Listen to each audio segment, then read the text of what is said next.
Welcome to the Fleet Geeks podcast. We're here to help develop fleet and transport professionals. Do you want to progress and develop your skills and knowledge? We promise to bring lively conversation and debate around interesting issues and keep you bang up to date with changes in our awesome industry. The Fleet Geeks are a community of professionals, and if you enjoy the podcast, why not join the discussion for free in the Fleet Geek community over on Facebook.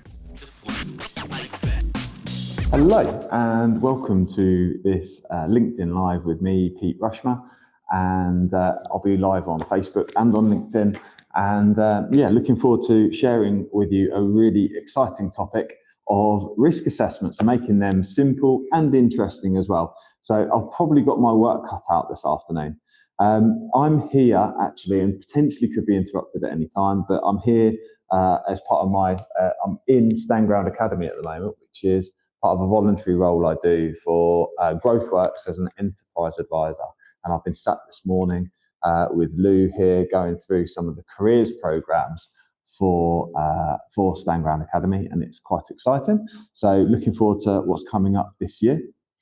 And I hope you're having an interesting and exciting Monday. It's lovely to be at the end of September, 21 degrees and bright sunshine all day.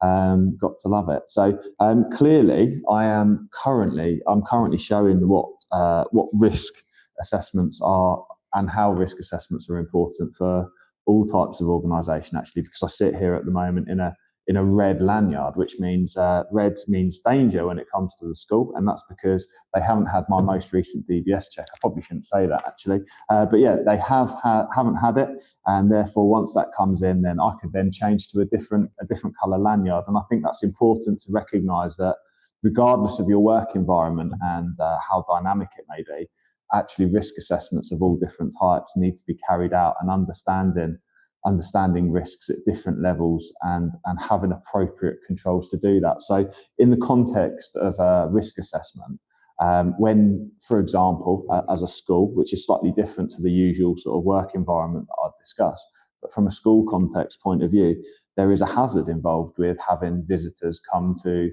the premises, and what you then have to do is recognise what those are and assess what the risks may be, and then put controls in place to be able to manage those risks. So one of the controls in this case is the red lanyard. So, and what that means is that essentially I'm a stranger to the school. They've not got my records like one of the teachers they would have, or the DBS checks, the references, etc., etc.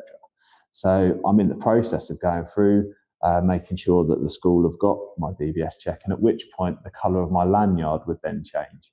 And what that then means is that you don't have to be escorted. It reduces your risk as an individual to the young people in the academy. So obviously I pose no risk anyway, but I just thought it was an interesting point whilst I'm talking about making risk assessments simple. That is essentially what that is. So one of the reasons for risk assessment is the Health and Safety Management Regulations 99, which is a requirement for workplaces to assess risk and to identify hazards. So there's quite a straightforward process to go through. It's really quite simple. There's a 5-step process around identifying hazards, assessing the risks, controlling the risks, recording findings, and then making sure we review the controls. But that's all a bit boring, isn't it? So I wanted to make that a bit more interesting today. So interestingly, I was carrying out a mental health in the workplace course a couple of weeks ago at one of our clients. It was a really interesting course. I had a group of 12 people, and we were carrying out a stress risk assessment, which is a really important part of health and safety currently, and something that the HSE are really focusing on is the adverse stress that a work environment can cause on its team members and on its employees. We need to start to looking at identifying what those hazards are. So I actually set a task to the 12 people, and I thought it was a really interesting way of actually carrying out a risk assessment, and something that health and safety professionals will often not consider to do. In most cases, or in often cases, health and safety advisors will carry out a risk assessment potentially from their desk. But what I'm here to tell you is the most important thing is to get out there and get involved with the work that's taking place, and speak to the people who know, and speak to the people who have an impact on the way work is done, because they're the people that really understand what hazards are, and what the risks can be, and ultimately they can help you explain how they control them, and that makes a really realistic risk assessment. So it got me thinking when I was doing this mental health course with these people, because they really understand what stress looks like.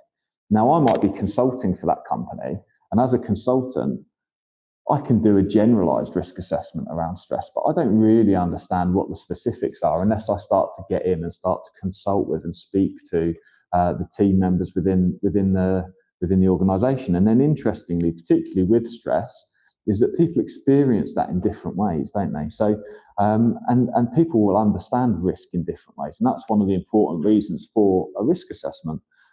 It's really, really vital to be able to standardize what the hazards are, and for people to understand what control measures are in place and why they're there, and the principles around why they need to adhere to them. So hello, it's Shani from Flagship Partners. We are really proud to sponsor the Fleet Geeks podcast. If you need expert advice or training for your fleet business, make Flagship Partners your first choice. We are really excited to announce the launch of our Transport Manager Academy. With expert development for fleet leaders, we offer fully accredited initial Transport Manager CPC training, CPC refresher, and operator license awareness training, as well as mentoring, support, and professional development beyond the qualification. Our vision is to develop elite fleet professionals. Essentially, going back to the story around a group of people identifying the different hazards around stress, I found it a really exciting way to actually carry out the risk assessment process, because the opinions that flew around and the thought processes were really, really diverse. And I found that absolutely fascinating, because there were things that came up that I certainly hadn't thought about before, and things that I hadn't had or seen come up in different situations before. And it certainly went far beyond the level of comprehension that I'd previously seen. So I found it was a really interesting thing, and something that I certainly wanted to share with you guys as an audience. So that case is with mental health and with stress in the workplace, we look at the management standards approach, which is a 6-step process around different areas of people's roles, and how that can impact stress, and how we can start to assess the risks and then put controls in place. So, which is kind of the first 3 steps. Okay, so the first 3 steps of any risk assessment is to identify hazards and then assess the actual risks that are present. So, assessing the risk. So, for example, if people don't understand or don't have change communicated effectively to them in their role, then that can cause stress, because unexpected things are going to happen, and they're not going to know exactly what's happening on a day-to-day basis. Similarly with role, for example, if they don't have a really clear set of role and responsibilities for their role, that's going to potentially present an opportunity for risk as well. So, or a risk of stress. So there's different controls that were then put in place. And the beauty of having this hive mindset and multiple people getting involved is that the controls are really, really interesting that came out. Now, when we look at controlling risk, there's 5 key elements called the hierarchy of control that we need to focus on. And those are, they sort of start in order of importance. So the first thing to do is to try and eliminate. So is there any way of eliminating what that risk is so that we can prevent it from being a problem? And then if we can't do it, the second step is to look to see if we can substitute it potentially with something else. And then the third one is around what we call engineering control. So can we potentially replace that task by something mechanical, or can something do that differently? So a really good example, when it comes to lifting, for example, there's a risk that somebody might have an injury. So what we try and do is use a pallet truck instead, for example. So that's an engineering control. We can design the work so that it's carried out by a piece of equipment or tooling to help prevent the risk from being a challenge. And then next is administrative controls, which is things like risk assessments, instructions, safe systems of work, explanations of the work that needs doing. And then finally, we get onto PPE, and that's essentially personal protective equipment. And often I see risk assessments that have been carried out that don't focus on the most challenging things first. And then the first control will be wearing a high-vis vest, for example. And actually, the controls before that should be considered and put into place based on the hierarchy of control, and making sure we take into account the different structure around that hierarchy to make sure that potentially the PPE element is the last resort, so to speak. And then what we do is we record those findings. So as a group, when we were in this mental health course, we started to record them. We actually recorded them on big flip chart sheets of paper, and we used lots of different colours, and we were able to gauge what the biggest risks are and what the best controls were going to be. And it was a really interesting way of recording that. But what we'll then do is we'll then present that as a record in a risk assessment document, which is then available and needs to be available for all members of staff to be able to read and understand, or all members of staff that can have that come into contact with that element of their work, and that's applicable to their role. And the interesting thing about that is when we record the findings, we need to be able to present them in a certain way. But there's really interesting ways that we can start to share that with our team. So we don't necessarily need to give them a boring spreadsheet. We can make it much more interesting. What about making a video? What about sharing that via a podcast or via a video or a range of different mediums through a training session, for example? Essentially, we just need to share the contents. We need to understand what the assessment of the risks are and what the controls are, and how people need to utilise those controls to make sure they remain safe. And then finally, the most important part is around reviewing the control process. So on an ongoing basis, we need to make sure that actually the things that are said we are doing, and are they going far enough? Are those controls actually reducing risk to a sufficient level, or incidents still occurring? What additional controls could we potentially put in place?